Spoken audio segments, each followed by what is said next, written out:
Hello YouTube, reading from the bedroom here, your guitar junkie. So I just did a test drive of this Harley Benton SG Classic Series. I really don't remember what it is. It's really not saying anything on the reverse headstock. Locking tuners that I've replaced myself. Then I put this, oh here we go. Dude, Duesenberg,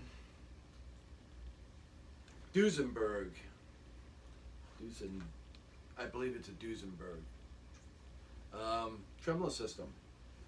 That let me just take that out.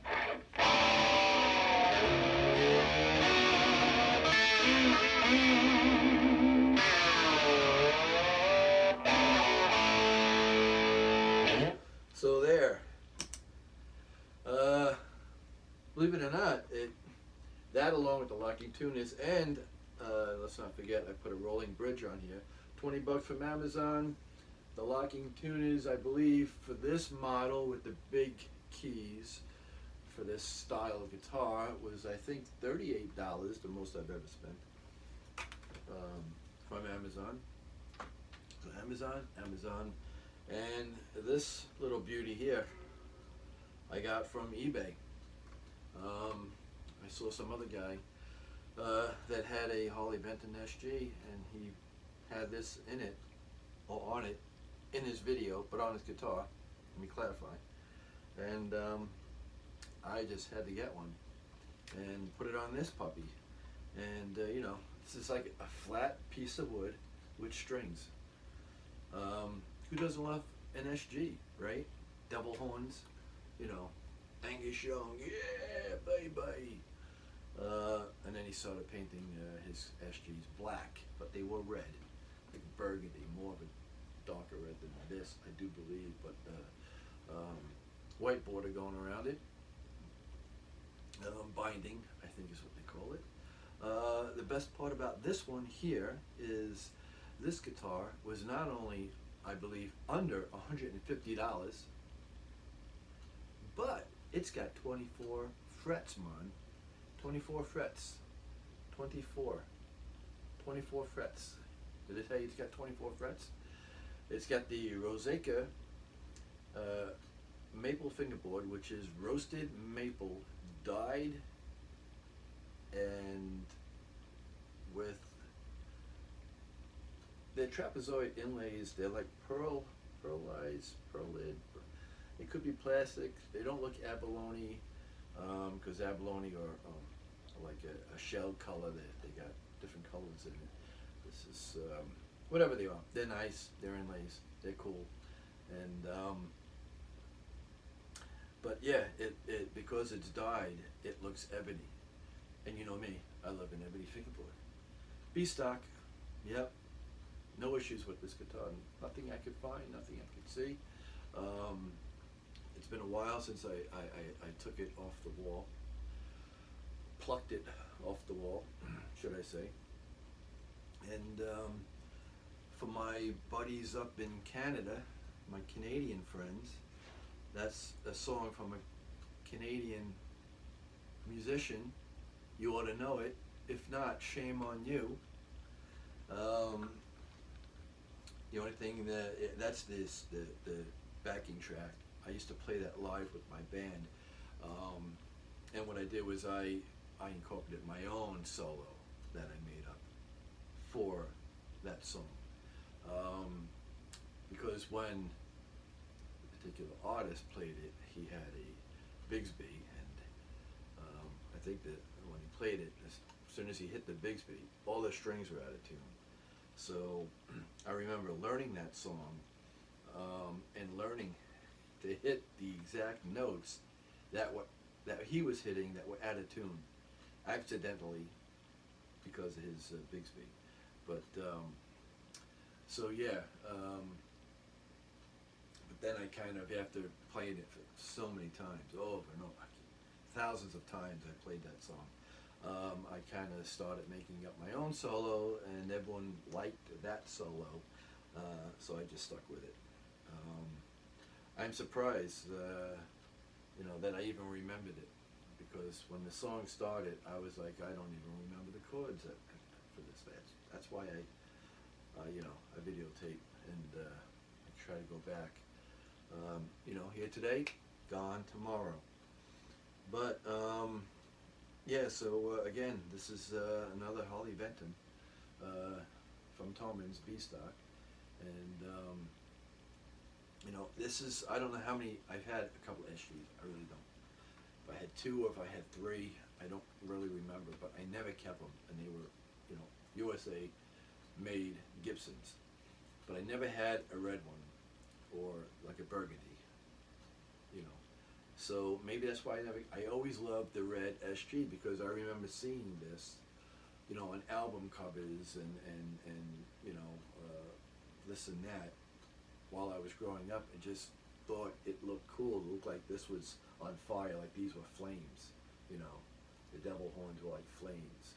And just the design of the guitar, it's just so simple. The simplicity of it and it's the way it plays. These are, I'm sure that they're Roswell. They don't say anything on it, but they do have that classic 60s tone to the pickups.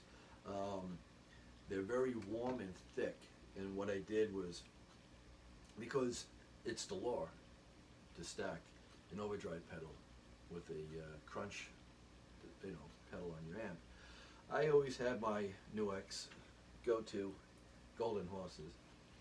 But then I kicked in the LYR, Lyre pedal, because it's a lot brighter, and it brings the pickups up a little bit more, gives them a little bit more bite than normal. And you could see I could stack these two pedals. They're perfect together.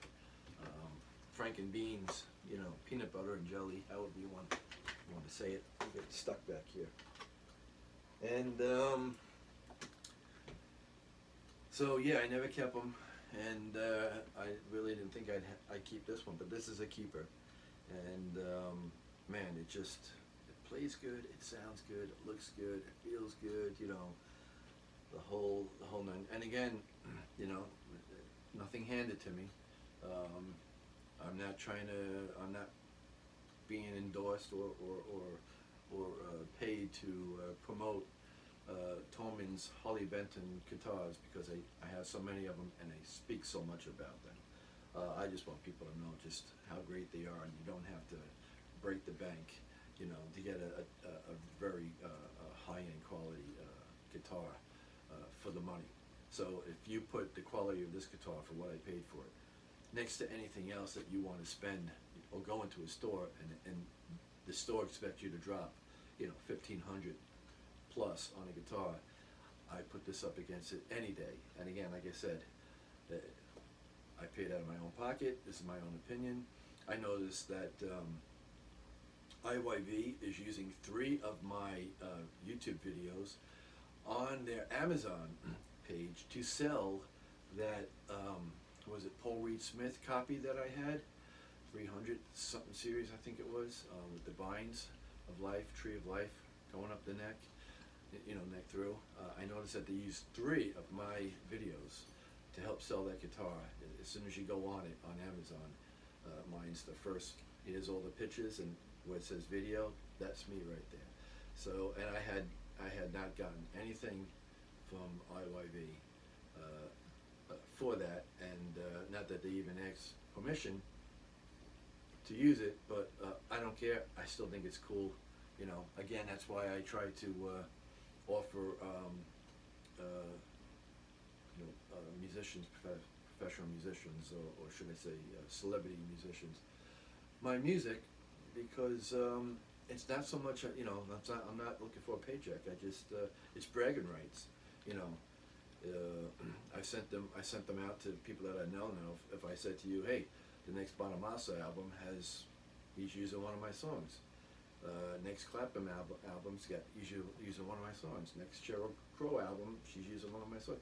That would be great, just to say that, just the bragging rights alone. So that's why I pretty much, I offer them to anyone that's really, even my buddy that's got a his own thing going in Nevada. He's getting around, and I even though he just completed a CD and a DVD, I put it out there. Whether or not they do it, whether or not they I don't know, but if they wanted to, that would be great. So this thing here, like I said, if you ever wanted an SG, and I've had a couple and I've never kept them, this thing is sweet. Do you want to hear one complaint that I have about this guitar? And the only complaint, really, is where they put the button. Now, if this neck joint was level with the heel joint, then this would be flush. The only gripe that I have is putting the strap, see, and that block of wood is right there in the way. So because if it goes like that, see how quick it comes off? It's my only complaint. I mean, it's balanced, it's right, it's in the right spot. If they put it here, I think that the guitar wouldn't be balanced properly, it wouldn't fit comfortably. But if they just had more wood, instead of having that little edge there, or I don't know, how to put a locking. I don't like those either. I've had those before. Make it a little bit bigger, wider. I don't know, but that's my only complaint. So I hope you enjoyed the video. Have a good day and a better tomorrow, and that's about it.